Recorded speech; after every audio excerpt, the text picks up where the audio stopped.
Hi there. How you doing? I am wonderful. I am so sorry. That flight is canceled. No. Customer incident at the other end. What? So when is the next flight? Yeah, they're all kind of full. I booked this weeks ago. It's my best friend's wedding. I'm sorry. I have to get there. I have to. Okay, let's see what we can do. Oh, thank you.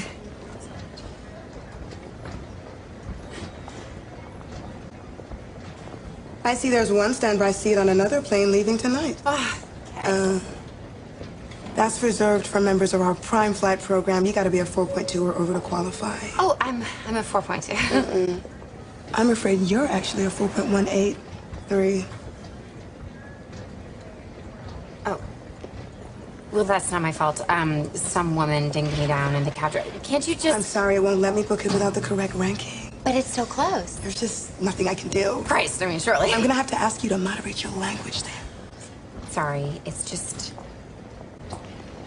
I'm maid of honor. I cannot miss this wedding. And I am so sorry about that. Can you call the supervisor? I cannot do that. Can you just call the supervisor? I cannot do that. Call the f***ing supervisor. Okay, that's profanity. We're zero tolerance on profanity. I'm sorry, it's just... Yeah, I have to serve the next customer. No. Step away, ma'am. You've got to f***ing help me. I'm so sorry. I've called security. Oh, no, please don't do that. I'm a 5-star in you. 5 stars. What's the issue here, Hannah? Intimidation and profanity. Oh, no, I was not intimidating. Don't speak, ma'am. I was just trying to... Okay, so, in order to restore calm, I'm invoking my authority as airport security to dock you 1 full ranking point as a punitive measure. This is a temporary measure. No! The score reverts to normal in 24 hours. No, but I During need this it now. probationary period, all down votes are subject to a ×2 multiplier. ×2? We recommend you avoid negative feedback at this time. I'm on double damage. Please, remove yourself from the airport immediately.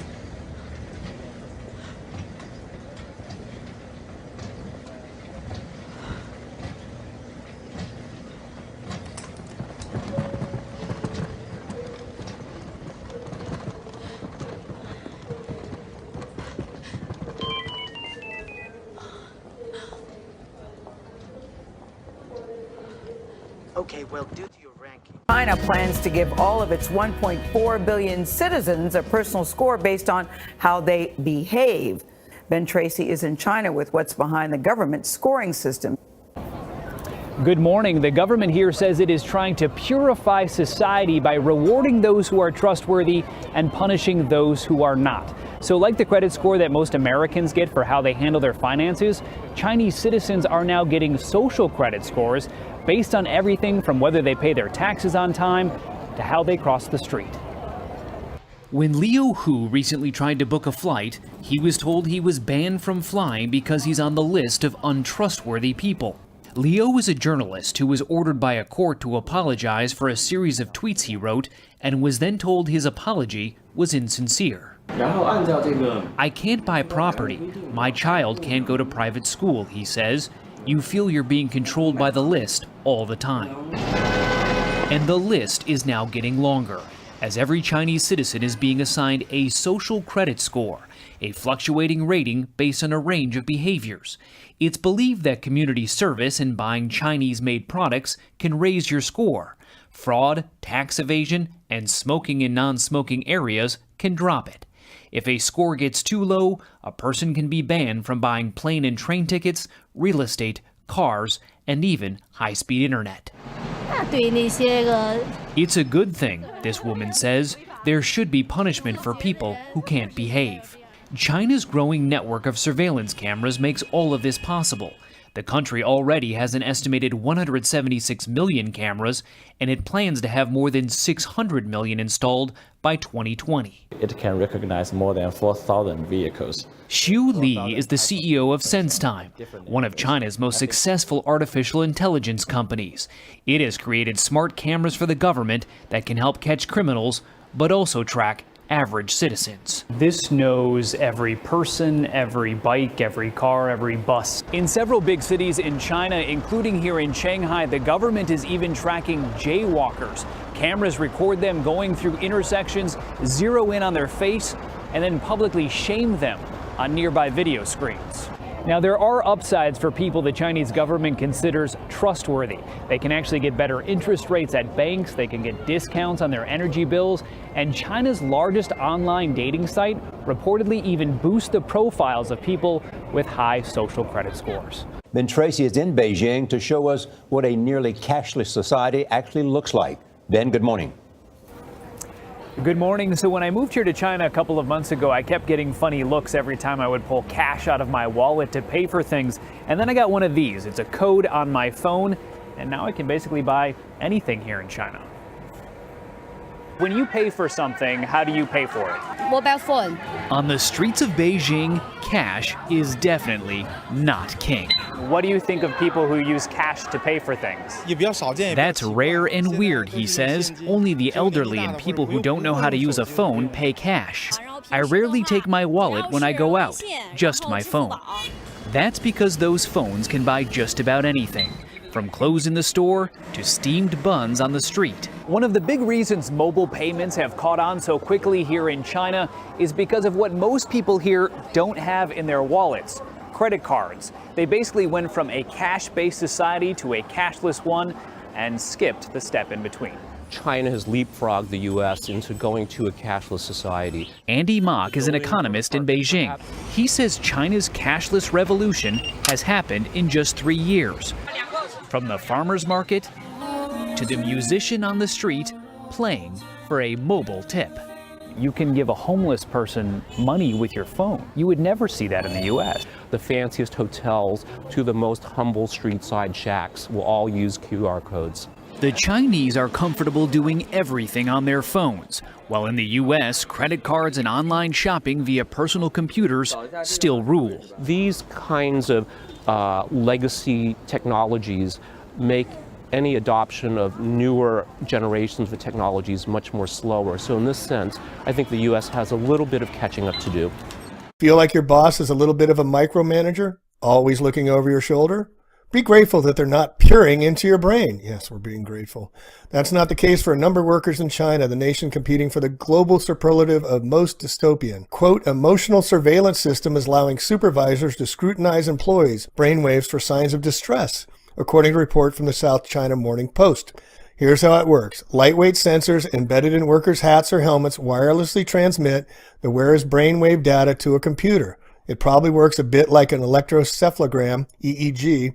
Then artificial intelligence algorithms scan the data, looking for outlets that could indicate anxiety or rage. But the article says the technology is being deployed on an unprecedented scale in China. The idea is that the system gives companies an opportunity to burst workers' morale before emotional distress can cause a problem, not after. When the systems issue a warning, the manager asks the worker to take a day off or move to a less critical post.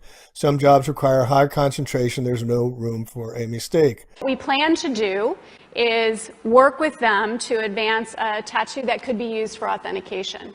Now, it may be true that 10 to 20-year-olds don't want to wear a watch on their wrist, but you can be sure that they'll be far more interested in wearing an electronic tattoo, if only to piss off their parents. Right? Like China, India has also jumped into the deep end of readily accepting biometrics. In 2009, India launched the world's largest IT project against all of its 1.3 billion citizens, the Aadhaar Biometric Identification Program. It has single-handedly turned a once cash-centric culture into a digital dream that is nearly complete. In 2012, close to half the Indian population did not have a bank account, but since the Aadhaar program, close to 300 million people have opened new bank accounts. This is an enormous task. The fingerprints and eye scans of every Indian in the country are being taken and collated into an online database. When complete, everyone will have a unique 12-digit identity number. It'll enable them to access India's vast and unwieldy welfare state. And although India's Supreme Court struck a setback to the program in 2015 by wisely ruling that the government cannot make Aadhaar card as a mandatory requirement for receiving welfare, that has not stopped its widespread acceptance. It's still required for all non-welfare plans such as driver's license, mobile phones, and filing income taxes. Further, since the Supreme Court ruling, India's Prime Minister Modi put gas on the fire to completely eliminate the reliance on cash by banning most of it overnight. In 2016, the 500 rupee, which is about $7.50, and the 1,000 rupee, about $15, notes were declared to be worthless pieces of paper. This money made up about 86% of all cash in circulation. The global bankers also have successfully managed to persuade citizens in India to link their biometrics to their cash by offering one-time lucrative incentives after they do so. Most American evangelical Christians who've been taught, you don't have to worry about it. You're going to be raptured. You're going to be taken away. You don't have to think about this. You won't be around when the mark of the beast system appears. Well, it's already appeared in India. Right. And Indian Christians are dealing with it. Those Christians, those believers who are not taking this biometric ID scan, they can't even get their food rations. You can't get anything. Exactly. You can't. So they you can't get medical eat. services. Yeah, exactly. Can't go to school. Can't get do paid. Anything. Can't get anything. Across other westernized countries, media shows a similar push as we have seen here in America towards desensitizing and acceptance of an injectable RFID chip. A microchip implanted beneath the skin gives people the same capabilities as dozens of cards and devices. One question. Do you really think that a chip in your hand is more practical than a key? The simple answer is yes. I think that the chip implant is better than the key for several reasons. I can't lose it. It's not possible to steal it, and I'm always having it with me.